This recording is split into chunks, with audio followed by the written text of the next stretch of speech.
अस्सलाम वालेकुम dear students. आज हम लोग chemistry first year new syllabus के according chapter number 2 atomic structure उसका एक बहुत इंपॉर्टेंट टॉपिक स्टडी करने जा रहे हैं। टॉपिक का टाइटल है ionization energy and energy levels. Energy levels की बात कर ली जाए तो ये आप लोग जानते हैं कि शेल्स का दूसरा नाम है। शेल्स को ही आप लोग एनर्जी लेवल्स का नाम देते हैं। मिसाल के तौर पर यहाँ पर मैंने एक मैग्नीशियम का एटम ड्रॉ किया है। अब इस मैग्नीशियम के एटम के अंदर 3 एनर्जी लेवल्स मैंने ड्रॉ किए हैं। के energy level, L energy level और एम एनर्जी लेवल। आप इनको के शेल, एल शेल और एम शेल भी बुलाते हैं डियर स्टूडेंट। तो एनर्जी लेवल आपको समझ आ गया कि शेल की बात हो रही है। आयोनाइजेशन एनर्जी प्रीवियस चैप्टर में बड़ी डिटेल से डिस्कस किया है आपने, जस्ट उसका एक ओवरव्यू देख लें। आयोनाइजेशन एनर्जी डियर स्टूडेंट्स वो एनर्जी है, वो अमाउंट ऑफ एनर्जी है जो कि आप एक न्यूट्रल एटम को प्रोवाइड करें और वो न्यूट्रल एटम एक आयन में कन्वर्ट हो जाए। लेट्स से यहाँ पर मैग्नीशियम एटम है हमारे पास। मैग्नीशियम एटम में हमने डिस्कस किया कि 3 एनर्जी लेवल्स हैं, के energy level, L energy level और एम एनर्जी लेवल। मैग्नीशियम का एटॉमिक नंबर 12 के इक्वल है, तो मैग्नीशियम में 12 इलेक्ट्रॉन्स होंगे डियर स्टूडेंट्स। अब मैग्नीशियम में जो 12 इलेक्ट्रॉन्स हैं वो सारे के सारे इन शेल्स के अंदर अरेंज हैं। के शेल में 2 इलेक्ट्रॉन्स हैं, एल शेल में 8 इलेक्ट्रॉन्स हैं और एम शेल में 2 इलेक्ट्रॉन्स हैं डियर स्टूडेंट्स। यहाँ पर आप लोगों को नजर भी आ रहे होंगे। अब ये जो इलेक्ट्रॉन्स हैं डियर स्टूडेंट्स, इनको हम एनर्जी प्रोवाइड करें तो ये इस एटम से अलहदा हो जाते हैं, यहाँ से रिमूव करवाए जा सकते हैं। तो हम इसको एटम को एनर्जी प्रोवाइड करते हैं तो इसके लूजली बाउंड इलेक्ट्रॉन जो होते हैं वैलेंस शेल के आउटर मोस्ट शेल के सबसे बाहरी शेल के जो इलेक्ट्रॉन्स होते हैं वो यहाँ से रिमूव होना स्टार्ट हो जाते हैं। हमने इस एटम को एनर्जी प्रोवाइड की तो यहाँ से ये इलेक्ट्रॉन लूज हो गया डियर स्टूडेंट्स। ये इलेक्ट्रॉन यहाँ से रिमूव हो गया और मैग्नीशियम से एक इलेक्ट्रॉन रिमूव हुआ तो मैग्नीशियम के ऊपर +1 चार्ज आ गया डियर स्टूडेंट। तो ये प्रोसेस जिसमें न्यूट्रल एटम को आयन में तब्दील किया जाता है इसको आयोनाइजेशन बोलेंगे। और जो एनर्जी हम प्रोवाइड करते हैं ताकि एक एटम को आयोनाइज करवा सके उसे आयोनाइजेशन एनर्जी का नाम देंगे डियर स्टूडेंट। तो इनकी डेफिनेशन देख लें। The process of making ions from neutral atom by providing energy is ionization. Provided energy is called ionization energy. जो एनर्जी प्रोवाइड करेंगे उसे हम लोग आयोनाइजेशन एनर्जी का नाम देंगे। अब एक पॉइंट है जी, different electrons in different energy levels have different energy. देखें डियर स्टूडेंट्स, हमने बात की यहाँ पर कि के, एल और एम शेल मौजूद है यहाँ पर। अब ये जो के, एल और एम शेल हैं, अगर मैं आपसे क्वेश्चन करूं कि बताएं क्या के, एल और एम शेल इनकी एनर्जी सेम है डियर स्टूडेंट्स, तो इसका आंसर होगा no, they have different energies. अब डियर स्टूडेंट्स, एक न्यूक्लियस के करीब जो शेल्स मौजूद होते हैं उनकी एनर्जी कम होती है और जैसे जैसे हम न्यूक्लियस से दूर मूव करते जाएं, एल शेल की बात कर लें तो इसकी एनर्जी ज़्यादा होगी डियर स्टूडेंट्स। एम शेल की बात कर लें तो इसकी एल शेल से भी एनर्जी ज़्यादा होगी। के, एल और एम में से सबसे कम एनर्जी के शेल की और सबसे ज़्यादा एनर्जी एम शेल की होगी डियर स्टूडेंट्स। ये बात मैंने यहाँ पर नोट कर दी है। के, एल और एम की बात करें तो के चूंकि न्यूक्लियस के सबसे ज़्यादा करीब है तो इसकी एनर्जी सबसे ज़्यादा कम होगी। एम यहाँ पर सबसे ज़्यादा दूर है तो जितना दूर होगा कोई शेल उतनी उसकी एनर्जी ज़्यादा होगी डियर स्टूडेंट। के, एल और एम में से सबसे कम एनर्जी के की और सबसे ज़्यादा एनर्जी एम की होगी डियर स्टूडेंट। अब जितनी एनर्जी ज़्यादा होती चली जाएगी डियर स्टूडेंट, ये बड़ा अहम पॉइंट है, ये सुन लें। जितनी किसी शेल की एनर्जी ज़्यादा होगी मतलब उसके अंदर मौजूद इलेक्ट्रॉन की भी एनर्जी ज़्यादा है। एम की एनर्जी यहाँ पर अगर सबसे ज़्यादा है डियर स्टूडेंट तो एम के अंदर जो मौजूद इलेक्ट्रॉन्स होंगे हम कह सकते हैं कि उनकी एनर्जी भी सबसे ज़्यादा है डियर स्टूडेंट्स। अब जब उनकी एनर्जी ज़्यादा है तो मतलब कि वो ज़्यादा अनस्टेबल हैं, वो स्टेबल नहीं है। केमिस्ट्री में जब भी आप हाई एनर्जी स्टेट की बात करते हैं तो आप कहते हैं कि वहाँ पर मौजूद जो सिस्टम है अनस्टेबल है। जितनी कम एनर्जी होगी उतनी ज़्यादा स्टेबिलिटी और जितनी ज़्यादा एनर्जी होगी उतनी कम stability dear student. Energy of shell का डायरेक्ट रिलेशन है डिस्टेंस फ्रॉम न्यूक्लियस से, जो मैंने बात कही। K shell electrons have less energy and are more stable. K shell के जो इलेक्ट्रॉन्स थे उनकी एनर्जी कम थी तो वो ज़्यादा स्टेबल थे। एम शेल के इलेक्ट्रॉन्स जो हैं उनकी एनर्जी ज़्यादा है तो वो लेस स्टेबल है। इनके अंदर इनवर्स रिलेशन होगा dear students.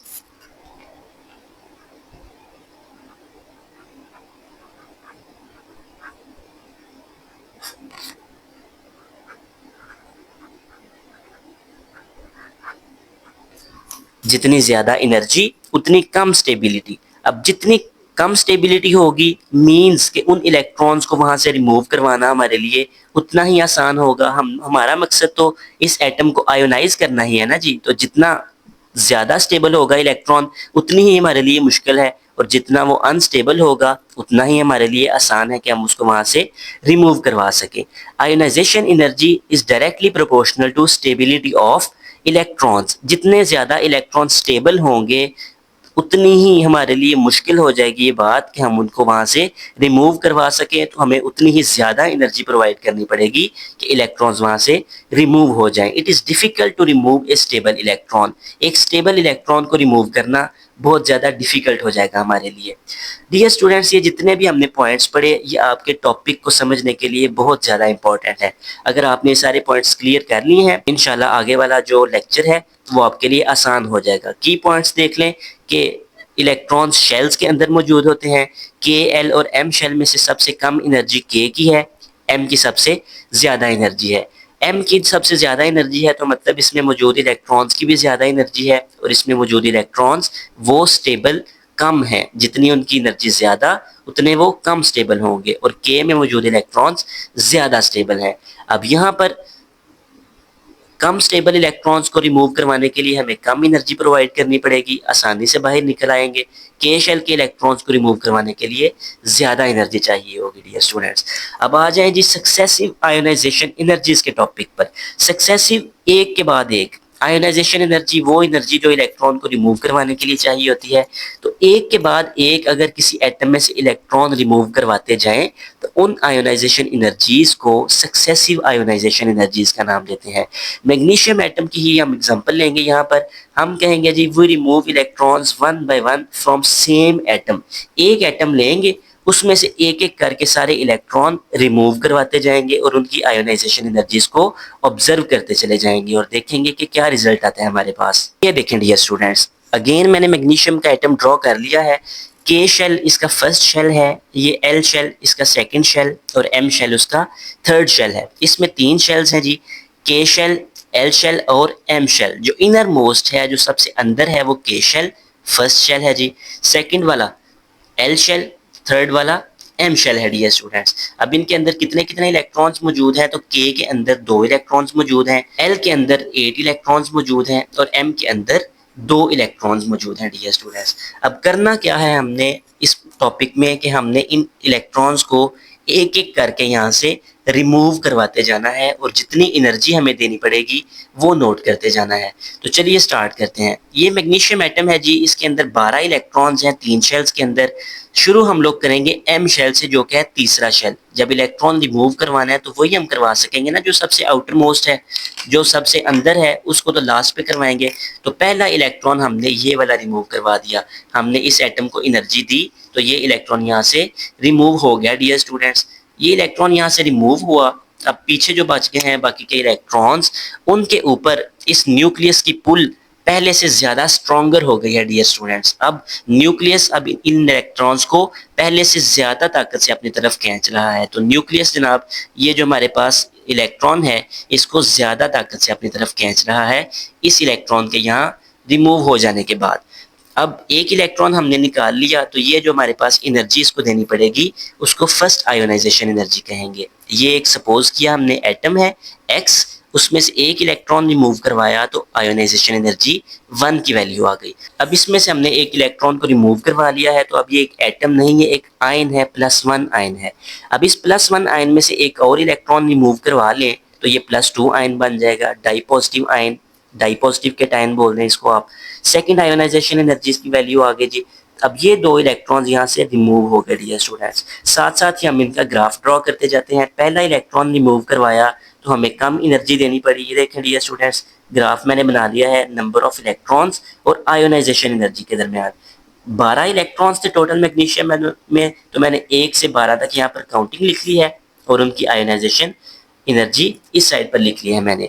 First electron remove करवाया तो ये डॉट, ये पॉइंट उतना ज़्यादा हाई नहीं है, तो मतलब इसके लिए आयोनाइजेशन एनर्जी की वैल्यू कम लगी होगी डियर स्टूडेंट। कम एनर्जी चाहिए थी इस इलेक्ट्रॉन को रिमूव करवाने के लिए, तो ये पॉइंट नीचे है।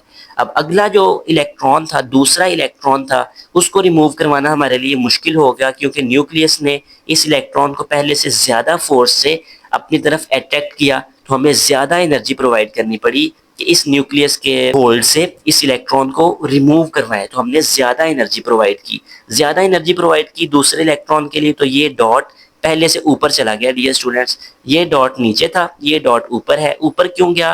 कि आयोनाइजेशन एनर्जी की वैल्यू ज़्यादा हो गई है यहाँ पर। आयोनाइजेशन एनर्जी की वैल्यू क्यों ज़्यादा हुई?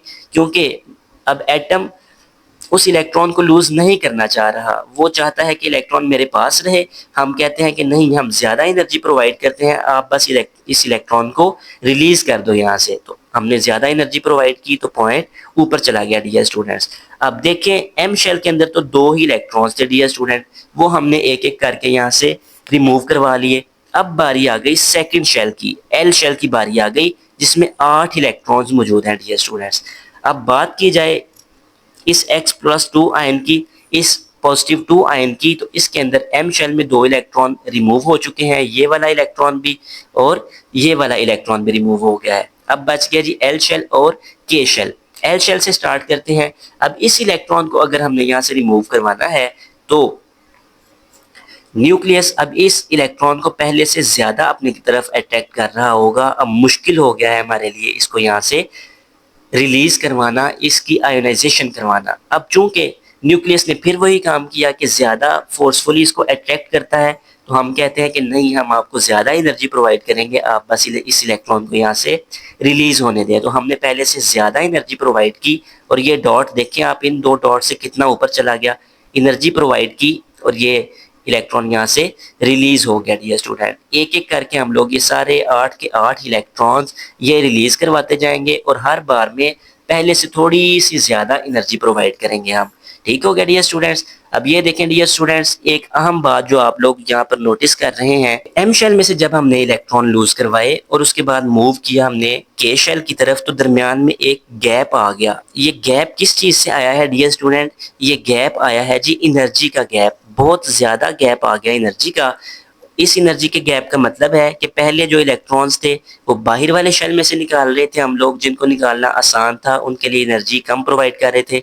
बाद में जो इलेक्ट्रॉन्स हम निकाल रहे हैं वो अंदर वाले शेल में से निकाल रहे हैं, अब हमें ज्यादा एनर्जी प्रोवाइड करनी पड़ रही है कि ये इलेक्ट्रॉन्स यहाँ से रिमूव हो सके डियर स्टूडेंट्स। तो ये देखें जी, ये पहला हमारे पास यहाँ पर एनर्जी गैप आ गया। एल शेल में से 8 के 8 इलेक्ट्रॉन इसी तरह एक एक करके हमने रिमूव करवा लिए डियर स्टूडेंट्स। अब बारी आ गई के शेल की। के शेल में जब हम पहुंचे तो इस टाइम पर एटम किसी सूरत में नहीं चाहता कि इन 2 इलेक्ट्रॉन्स को भी लूज कर दें, क्योंकि एटम के अंदर इस टाइम चार्ज +10 के इक्वल हो चुका है। एटम अब नहीं चाहता कि इन 2 इलेक्ट्रॉन्स जो उसके पास बच गए हैं उनको भी रिलीज कर दे। तो हमने तो ये अहद किया था कि हमने सारे के सारे इलेक्ट्रॉन्स रिमूव करवाने हैं, तो हम हर कीमत पर यहाँ से इलेक्ट्रॉन रिमूव करवा कर ही रहेंगे।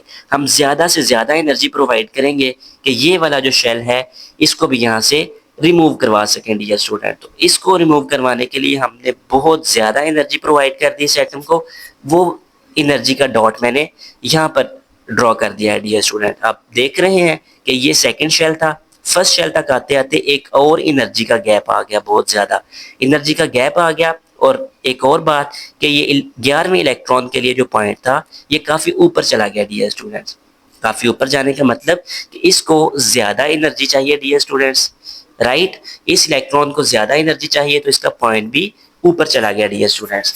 12वां इलेक्ट्रॉन जो लास्ट इलेक्ट्रॉन था इस मैग्नीशियम एटम का, जब उसको रिमूव करवाना है हमने तो हमें बहुत ज़्यादा एनर्जी प्रोवाइड करनी पड़ेगी। रीज़न आप लोग जानते हैं। तो ये देखें डियर स्टूडेंट्स, इसका पॉइंट आहिस्ता आहिस्ता ऊपर चलता गया। पूरे ग्राफ में आप लोगों ने देखा कि 2 एनर्जी गैप नजर आ रहे हैं आपको, मतलब कि पहले जो 2 इलेक्ट्रॉन्स थे बाहर वाले इलेक्ट्रॉन्स थे, मतलब कि बाहर वाले शेल में मौजूद थे, तो इनको यहाँ से रिमूव करवाना आसान था। अगले 8 इलेक्ट्रॉन ये एक सीरीज में चल रहे हैं, ऑल्दो इनकी एनर्जी हर बाद में आने वाले की एनर्जी पहले वाले से थोड़ी सी ज़्यादा है, लेकिन कम से कम एक रेंज में है। ये 2 इलेक्ट्रॉन, ये 8 इलेक्ट्रॉन और ये 2 इलेक्ट्रॉन एक सीक्वेंस में चल रहे हैं डियर स्टूडेंट। दरमियान में 2 एनर्जी के गैप्स हैं डियर स्टूडेंट। अब इस पूरे ग्राफ को अगर आप लोग ड्रॉ करें तो आप लोग देखते हैं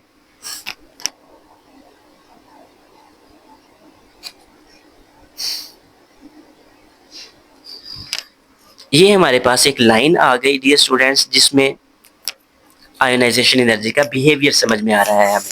अब आयोनाइजेशन एनर्जी का रिजल्ट देख लें dear student. Ionisation energy increases when we move from valence shell to inner shells. Valence shell आप किसको बोलते हैं? आउटर मोस्ट शेल को, जो सबसे बाहर वाला शेल है बैरूनी शेल है। और इनर शेल्स की तरफ जब जाते जाएंगे तो आहिस्ता आहिस्ता आयोनाइजेशन एनर्जी की वैल्यू बढ़ती चली जाएगी डियर स्टूडेंट्स। दूसरा point, there are two energy jumps. यहाँ पर दो एनर्जी के गैप हैं डियर स्टूडेंट्स, दो एनर्जी के जंप्स आ गए यहाँ पर। एक, जब हमने थर्ड शेल से सेकंड शेल की तरफ मूव करना था, ये देखें एम के जब दो इलेक्ट्रॉन रिमूव करवा लिए थे और जरूरत थी कि अब के की तरफ, अब एल की तरफ मूव करें, तो एक एनर्जी का गैप आया। और जब एल से के की तरफ हमने आना था तो एक एनर्जी का गैप आया। तो टोटल दो एनर्जी के गैप्स आए, यानी कि दो एनर्जी जंप्स आ गए यहाँ पर। It indicates the presence of three shells. इस बात से हमें बात क्लियर हो गई इन एनर्जी जंप से कि यहाँ पर तीन एनर्जी लेवल्स मौजूद होंगे, तीन शेल्स मौजूद होंगे। अब जब यहाँ पर तीन एनर्जी लेवल्स मौजूद होंगे और इलेक्ट्रॉन्स उन एनर्जी लेवल्स में से निकल रहे हैं, तो क्या ये बात साबित नहीं होगी डियर स्टूडेंट्स कि इलेक्ट्रॉन्स जो हैं वो शेल्स के अंदर मौजूद होते हैं? तो ये देख लें जी, electrons in magnesium are present inside shells. तो ये था आज का टॉपिक, जो कि बड़ा इंटरेस्टिंग टॉपिक था और आप लोगों को अल्हम्दुलिल्लाह क्लियर हो चुका है ये टॉपिक। अगर आपका कोई क्वेश्चन है तो आप लोग कमेंट सेक्शन में पूछ सकते हैं।